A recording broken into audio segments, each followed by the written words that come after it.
सुन लिए गुरुजी फरिया के गो बात, सुन लिए गुरुजी फरिया के गो बात।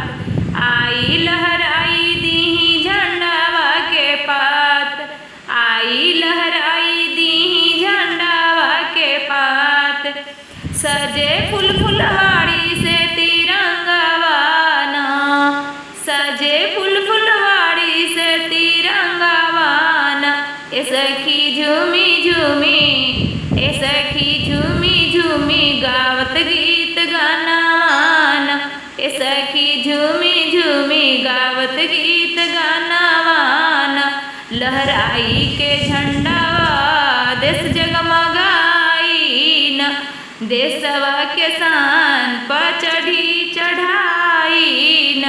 रोज रोज फहरे नहीं सज के तिरंगावाना, रोज रोज फहरे नहीं सज के तिरंगावाना। ए सखी झूमी झूमी, ए सखी झूमी झूमी आज के मौसमान। ए सखी झूमी झूमी आज के मौसमान। ए सखी सुहावन लगे सावन के महीनावान। भारत के लाखों लोग करता सलामी न, होखे नया इतिहास के पालनवान, होखे नया इतिहास के पालनवान।